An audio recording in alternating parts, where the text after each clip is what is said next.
How's it going, guys? Winter Kills here, and welcome to the updated version of Pure Mekk Knight here post Eternity Code. Obviously, the physical set itself being delayed here in North America. So cards like Girsu, as expensive as it is right now, I've seen a lot of people expressing concern over how expensive Girsu is. I can only see this card falling in price as time goes on, once more product actually starts to become available here to us in NA. So I wouldn't worry too much if you were planning on picking up a copy. Will it still be expensive at the end of the day? Probably. I could see it being around 50 to 60 bucks, but that's better than the price range it's currently sitting at.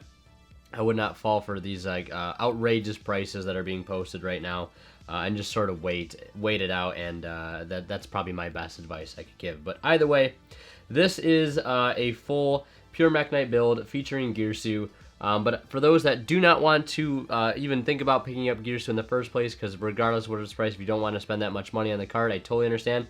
I do have a budget alternative package that can be thrown into this version of the deck by swapping out 8 cards in the main deck and 2 in the extra, to give you guys a build that basically accomplishes the same thing that Girsu accomplishes, just requiring a bit of a different engine. So stay tuned for that later on. But we're going to go ahead and get started here momentarily, but first I do want to mention a few ways you guys can help support the channel, especially in times like this. Especially if you have extra spending in cash lying around, consider checking out our sponsor Imperium Duelist down in the description below, where you can find a playmat like this and many other beautiful 2-player cloth playmats with amazing designs printed on some amazing materials, or these amazing high-quality tournament-ready sleeves. You can find it all on their site alongside deck boxes, dice, calculator cases, things like that, all on their site down below, and you can get it all for 10% off using that discount code WINNERKILLS10OFF. You'll help support the channel in the process and also save some money in the process. Of course, if you guys are buying anything on TCG Player, whether it be Eternity Code, pre-release singles, whatever it may be, please do use my affiliate link to TCG Player. It will cost nothing extra to you. Simply using that link will allow me to get a small bit of kickback from the purchase that you make, and it does go a long way to help support me in doing what I do for you guys. So without further ado, we will get right into the profile, though. We have 3 copies of Mekk Knight Purple Nightfall, following that 3 copies of the Mekk Knight Blue Sky. And then next we have 3 of the brand new Mekk Knight Orcust Girsu, or Girsu the Orcust Mekk Knight, I believe is his actual TCG name. Then we have 2 Mekk Knight Indigo Eclipse, 1 Mekk Knight Red Moon, 1 Mekk Knight Yellow Star, 1 Mekk Knight Green Horizon, and 1 Mekk Knight of Ram. Then we also have 1 copy of the World Legacy World Chalice and 1 copy of the World Legacy World Armor. Now moving on to hand traps, we have 2 copies of Nibiru the Primal Being, 2 copies of Fantastical Dragon Phantasme, 2 copies of Ash Blossom and Joy Spring, and 2 copies of the all-important DD Crow. Then going into the spells, we have 3 copies of World Legacy's Memory, 2 copies of World Legacy Succession, 1 copy of Instant Fusion, 1 copy of Mind Control, 1 copy of Pot of Avarice, 1 World Legacy Key, and 1 Upstart Goblin. That rounds out the spell lineup for the deck. Then for our traps, we have 2 copies of World Legacy's Secret, 2 copies of the Infinite Impermanence, and last but not least, 1 World Legacy Whispers to turn off those pesky spell cards. So that's it for the main deck. Now we'll jump right into the extra deck, starting with the links, where we have 1 copy of Boros Sword, 1 copy of Mekk Knight Crusadia Avermax, 1 copy of Blackluster Soldier Soldier of Chaos, 1 Mekk Knight Spectrum Supreme, 3 copies of the all-important Core of the Strategy Mekk Knight of the Morning Star, 1 Lib the World Keyblade Master, my copy finally came in, 1 copy of Galatea the Orcus Automaton, 1 copy of Nightmare Phoenix, 1 Salamangreat Almirage, 1 Link Karibo, 1 Link Spider, 1 Girsu of the Orcus of the Evening Star, and 1000 Eyes Restrict. And that rounds out the extra deck. So with that out of the way, now we're going to go ahead and do the deck breakdown. Alright, so now I have the deck sorted out into card roles, so we're going to run through the deck profile again, but a bit more in depth this time around, to sort of explain every card's purpose within the deck. So, 3 Purple Nightfall. This card is hands down one of the better starter cards within the deck, because this card is very unique as far as the other Mekk Knights are concerned, at least when compared to Blue Sky. Blue Sky is a card... I mean, it's different now with Mekk Knights now that we have Girsu, because, you know, you can make Blue Sky live turn 1 because of the token that you'll be giving your opponent. So oftentimes it's very rare for your opponent to have any cards on their side of the field for you to work with if you have to go first. Now, it's important that I bring up going first with this deck, because that's been this deck's weakness since its inception, is the opponent forcing you to go first, because they're literally giving you no cards to work with, so you have to sort of go your own route and make your own columns. Purple Nightfall's worth is not really indicative of what your opponent does, so long as you're able to create a column on your own, because he can just banish another Mekk Knight, including himself, and just search another Mekk Knight with a different name. It's just a really, really, really good card all around, and oftentimes seeing this card turn 1 is really, really good because it's going to net you a search, get your engine going, and have Purple Nightfall recurring during your next standby phase, which of course is something you want to start doing immediately. The quicker you get Purple Nightfalls resolving, the better in a position you'll be, because you'll keep having a recurring body coming back every standby phase. Then we have 3 Mekk Knight Blue Sky. This card definitely a starter card, now so more than ever because of Girsu. Like I said, we can give a token to our opponent's side of the field turn 1 to make this card live, to be able to net ourselves an extra search that we oftentimes would miss out turn 1 otherwise, because our opponent just wouldn't have anything for us to interact with. But Blue Sky can net us multiple searches. Even in going second, our opponent can sometimes set up columns for ourselves of just 2 cards, and that leaves us room just to summon Blue Sky immediately as our first play, and start taunting them with a double search right off the bat. They have to sort of force a negation on that immediately, otherwise you're just going to go plus big time off of 1 Blue Sky. So this card is a really, really advantageous card with this deck, just 100%. Easily a starter card. Then we have 3 copies of Mekk Knight Orcus Girsu. Hands down, probably the best starter card in the entire deck. If you can start your turn with Girsu purple every turn, you're probably going to win a lot of those games. But Girsu, for those that don't know what it does, if it's normal or special summon, you can send 1 Orcus or World Legacy card from your deck to the graveyard. Then if 2 or more other cards are in this card's column, this card is treated as a tuner. If you control no other monsters, you can special summon 1 World Legacy token, Machine Dark, level 1 attack 0, defense 0, to both players' field and defense positions. You can only use each effect of Mekk Knight Orcus Girsu once per turn. So this card literally does 3 things for some reason. It's just absolutely absurd. So what this card enables you to send the World Legacy World Armor to the grave, summon your token, link into Lib since you have a World Legacy card in the graveyard, set Succession from the deck, activate it, and then revive the World Legacy World Armor and search another World Legacy spell or trap.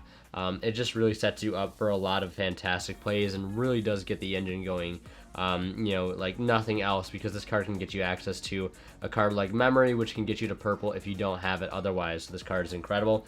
And then still the one trusty Mekk Knight Abram. I like having this card. It's another searchable normal summon like Girsu. I mean, this was the original searchable normal summon for this deck. I still think it's very, very important to have at least one of these guys within the main deck. It's just a really, really incredible card, because sometimes later in the game, having Girsu as a normal summon just doesn't have as much value, but Abram is still really, really good, and I still would consider playing. I think having 4 normal summons is a good number to be around. 4 to 6, I would say anywhere from there is like a good number to be at. So then for the last 3 starter cards that I have are just 3 copies of the World Legacy's Memory, basically just e-tellies for Mekk Knight, and basically just getting us access to whatever Mekk Knight we might need, primarily purple, to start off our plays, and to keep going. This card can be a lifesaver sometimes, and really is the key to sometimes getting a lot of plays going. It can also be a great extender, and also can sort of act as a floodgate when paired with, Memory or, not Memory, Whispers or Secret during the opponent's turn. So outright, just all-around amazing card. Then we have, for our superior extenders, 2 copies of the Mekk Knight Indigo Eclipse. Now, every Mekk Knight could potentially be considered a superior or additional extender, more so superior, because their activation requirements, given with how this deck operates going second and the built-in column making abilities this deck has had and has sort of evolved over the years, every Mekk Knight is sort of a superior extender in its own right, just allowing you to get more bodies onto the field, allowing you to make powerful link monsters such as Morningstar and Lib, or even Spectrum Supreme. These cards all serve a really good purpose within the deck, which is to swarm the field. Yeah, basically it can just target any Mekk Knight and just move it into another column, and that's huge, obviously, when we take into account Morningstar's battle phase, or battle-oriented effect, or if something attacks something that's not in the same column as the Mekk Knight it's attacking, you take no battle damage and your Mekk Knight is not destroyed by battle. So that plays a huge role by being able to essentially dodge attacks. It plays a huge role in the fact that we have Secret, we have Whisper, we have Key, so we can potentially negate any trap, monster, or spell that activates in the same column as a Mekk Knight by being able to quick effect move it over to that column that card they're trying to activate is in before it resolves, thus leaving it negated. So these guys are absolutely incredible. Wouldn't play 3. I think 2 is a good number to be at. 1 yellow star again, just searchable. back row removal, spot removal, which is great to have that in-engine removal. Same thing can be said with Red Moon for destruction of monsters. These guys are not once per turn, which is incredible. So long as you have the extra fodder within the graveyard to work with, to be able to banish Mekk Knights, you can keep destroying spells and traps, you can keep destroying monsters, and then you can use Indigo Eclipse to move them over to different zones to pop even more cards. So not only are these cards great for removal, they're just overall great extenders. Same thing with Mekk Knight Green Horizon. It's another name at the end of the day, because a lot of times later game you can go through Mekk Knights pretty quick. You find yourself resolving more purples and more blues, starting to drain the deck of Mekk Knight names, and not really a whole lot of ways to recur them from the graveyard once you already start burning cards like Succession and Secret. Having Green Horizon, its effect might not come up that much, but the effect is there nonetheless. Be able to, if it attacks this card in the same column as it, you can add back a Mekk Knight from your grave, and that can be huge later on in the grind game. Then we have 2 copies of World Legacy Succession, quite literally a searchable Monster Reborn, because every time you're going to be able to search this card, you're going to have a Link monster already on the field, ideally. Or at least that's how it is 90% of the time. Because with the Girsu combo, you're going to be sending the World Armor to the graveyard, obviously. And then, Lib is going to allow you to set this directly from the deck. And Lib is a Link monster, thus giving you an arrow, making this card immediately live to revive the World Armor to get yourself another search. And again, the other scenario is off Morningstar, being able to search this via discarding a World Legacy or Mekk Knight card, and then grabbing this, and of course you already have the Link arrows established, so this card is just incredible. Even better now with Girsu and Lib. 1 Mind Control and 1 Instant Fusion. These guys I would definitely consider superior extenders. Reason being is because this deck it's just a weird, the play style, it's like hard to describe. With a lot of our extra deck cards, especially Morningstar considered, it takes 1 Mekk Knight plus 1 other monster. So we can use our opponent's monsters to perform, the Link summons of our best cards within our extra deck.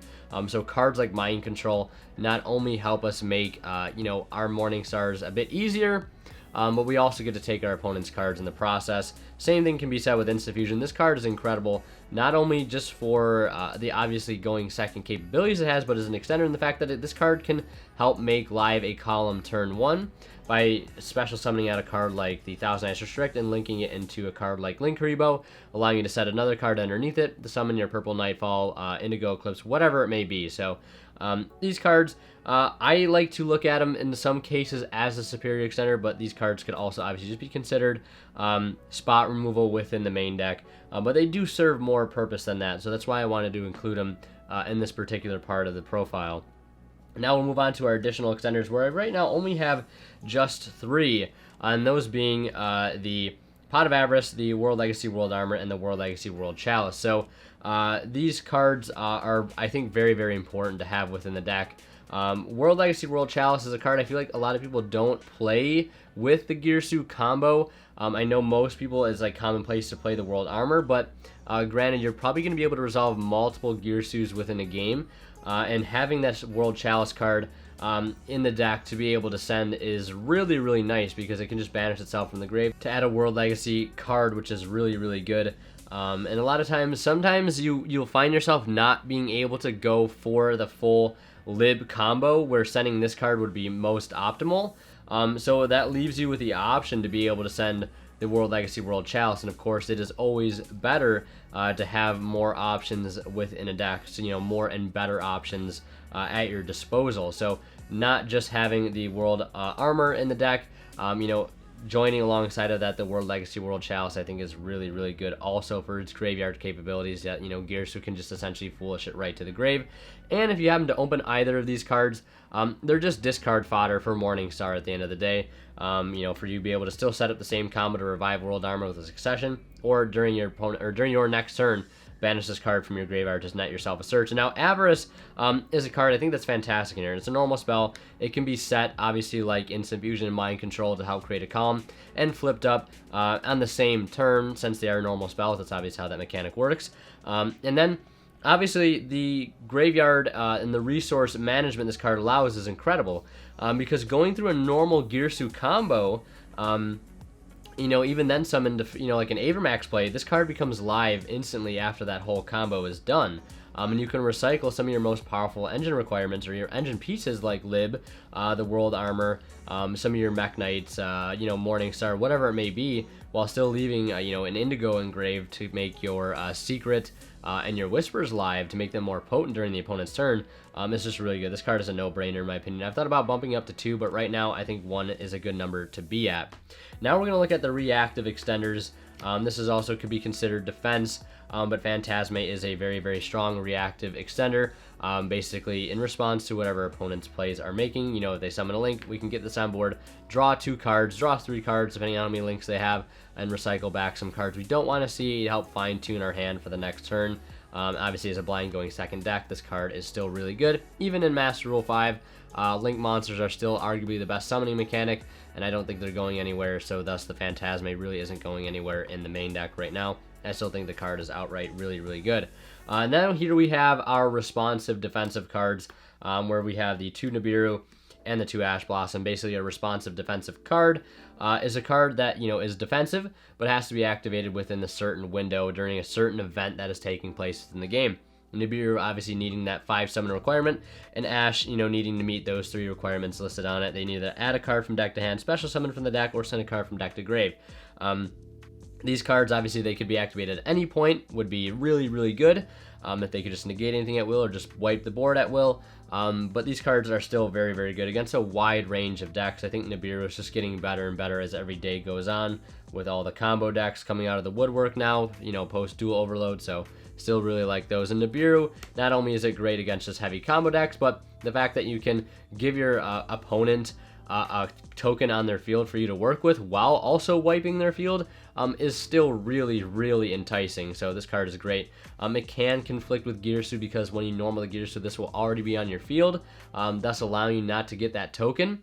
But if you're resolving the Nibiru while you have Girsu, they're still going to have a token on their field anyways for you to work with, which is really, really nice. So it's one of those cards that clears cards, which in Mekk Knight isn't really too enticing. That's why I don't like evenly matched too much with Mekk Knights, because you're just ultimately leaving 1 card for you to work with, really. And if they decide to use that card, then you really have nothing to do. You sort of bottleneck yourself.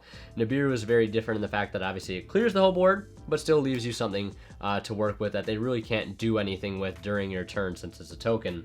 But then we have our Chainable Defense cards here, which we have 2 DD Crow and 2 Infinite Impermanence.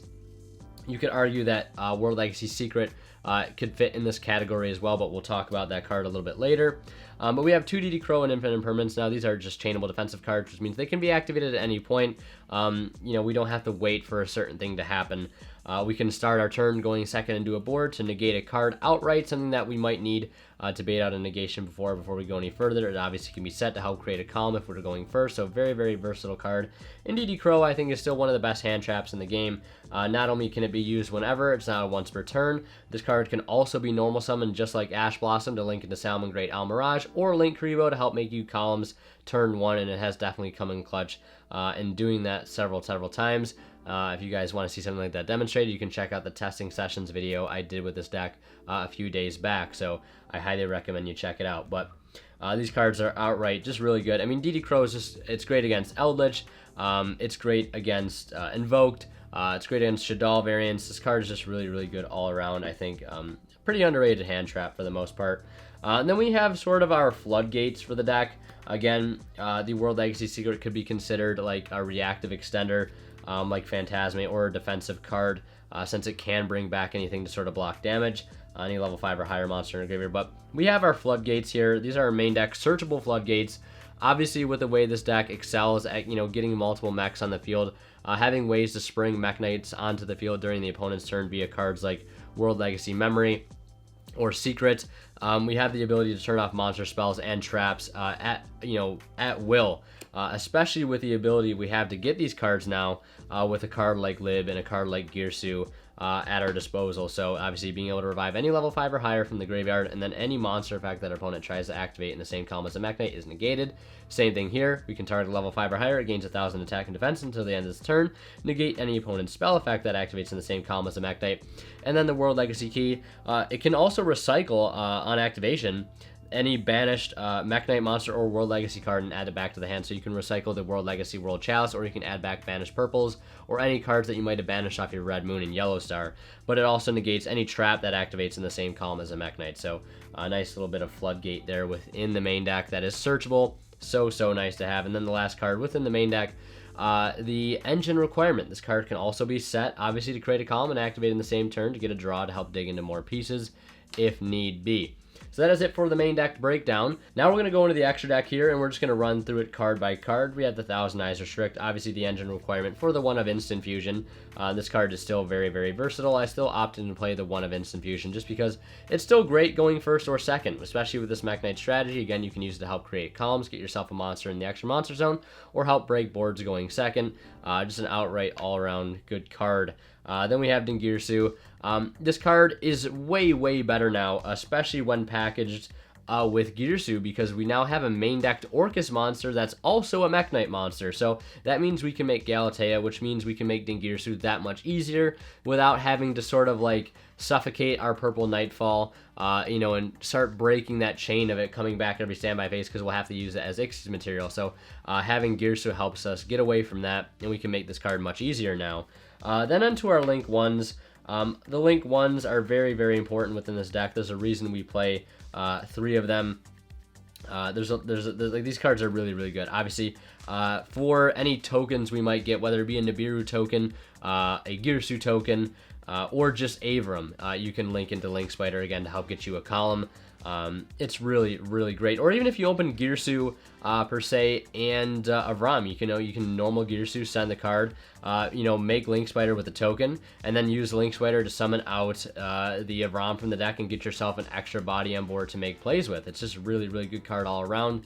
And I still like playing Avram, like I said, even with Girsu in the game. Link Karibo obviously can make with, your Thousand Eyes Restrict or your DD Crow. And Al Mirage is really just like one of the most versatile cards in the deck. You can make this with any of your hand traps.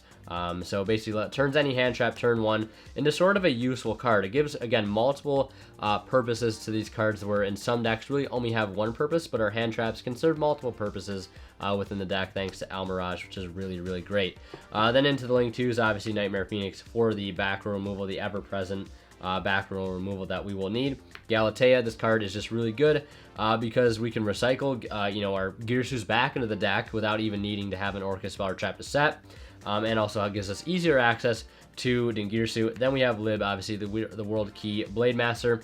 This card sets up so much, especially if you're resolving Girsu before you go into this. You can basically just set any World Legacy, spell or trap directly from your deck, and it can be activated the same turn so long as you have a World Legacy monster in your graveyard, which again, if you're sending the World Armor or the World Chalice to the grave, you will be able to do that, which is really great. So that's how you're able to activate the succession right when you set it. Otherwise you wouldn't be able to, but this card is really nice. So yeah, pretty much a no-brainer on that card. And then we have 3 Mekk Knight of the Morningstar. This card is still the heart and soul of the deck.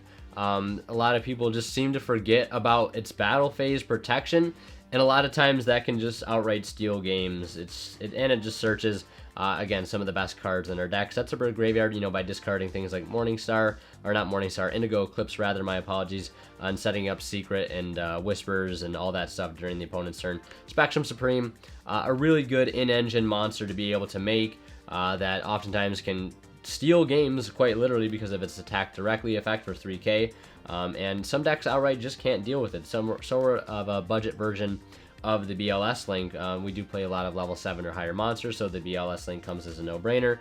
Avermax can be made to a T in this deck, especially with Lib.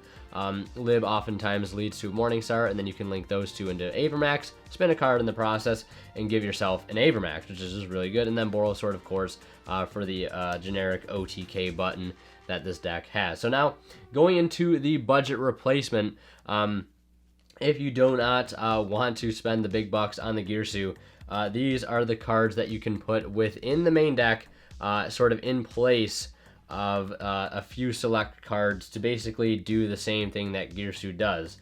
So here I have the Imduk, the World Chalice Dragon, and El Shadal Window. So the cards in the extra deck I would replace for the Imduk, the World Chalice Guard Dragon, and the El Shadal Window would be a copy of the BLS and a copy of the Galatea, since we won't need these cards, really at all, especially the Galatea. And this card is still really expensive, so you won't need it within the main deck so long as you have Spectrum Supreme in your arsenal, and you can add in these 2 cards. Because this deck, with this particular engine, in my opinion, becomes more of a going first strategy. So having Winda to be able to go off Instant Fusion and revive off Secret is a really strong turn 1 strategy, and a good replacement for Girsu plays. And Imduk is very, very important for the combo overall, which I will explain. But we have these 8 cards here, which to simply put these in place of the Girsu package, cards you will need to swap will consist of the Phantasmes, the World Legacy World Armor, where is it? The Mind Control will go out alongside the 3 copies of Girsu and 1 copy of Blue Sky, since we lose a bit of that first turn ability to be able to resolve Blue Sky. So these 8 cards I would swap out for these 8 cards within the main deck, and again, these 2 cards getting swapped out in the extra deck for these 2 cards right here. So hopefully I've made that clear on some budget replacements. But basically now the combo is basically just opening of ROM with the World Legacy World Chalice. Basically though, the nice thing about Girsu is Girsu basically does what these 2 cards do and combine it into sort of a 1 card combo. That's why Girsu is so nice. But basically the play is to normal summon Mekk Knight of Rom, link it off into Imduk, the World Chalice Guard Dragon, use its ability to normal summon an additional normal summon of a World Legacy monster, tribute this off, and then you're going to link this off into a copy of Al Mirage, and then Al Mirage will activate it, or not Al Mirage will activate its effect, but World Legacy World Chalice will activate its effect to summon 2 World Chalice monsters from the deck. And basically, you're going to summon the other 2, the Lee the World Chalice Valley and the World Chalice Guard Dragon. You'll activate Lee to add one of these back to your hand, because you're playing multiple of these. And then you'll link the Guard Dragon and the Al Mirage into Lib, resolve its effect to set whatever you need, whether it be Secrets, Whispers, or whatever. And then you're going to use the Guard Dragon in the graveyard to revive the Avram, and then link off the Lee and the Avram into a Morning Star. And discard the World Chalice that you added, search another World Legacy spell or trap, and then go ahead and link these into Avermax. So it's sort of basically the same combo, it just takes more cards, has more engine requirements. Obviously you won't want to open the Guard Dragon or the Lee, but you do want to see Avram and World Chalice together. That's why I'm also playing the Unexpected Die to tutor out the Avram faster, and also maxing out on the amount of copies of World Legacy World Chalice. So that's that budget combo there. Hopefully that is helpful to you guys, for those that don't want to spend the money on the Girsu, and to be honest, I really don't want to spend the money on it either, but those are the cards that I would recommend putting in that 8 card package in the main and the 2 card package within the extra deck. So that's it for the budget options. Now we're going to talk about side decking. All right, so these are the cards I have pulled out that could be potentially sided out, of course, depending on the particular matchup. Will vary what cards you'll actually be wanting to be sided. But Nibiru and Phantasme are cards that can easily be sided out against any sort of particular control matchup that A isn't link summoning or special summoning an awful lot. Green Horizon, very easy to be sided out. Not a quintessential Mekk Knight for the strategy, so easily could go out for some more, help against any certain deck. World Chalice could get sided out. I wouldn't overly recommend it, but so long as you keep the World Armor within the main deck, I think you'll be fine. Avarice could get sided out as well. Same thing with Key and Whispers if you aren't playing a deck either that obviously plays too many traps or spells.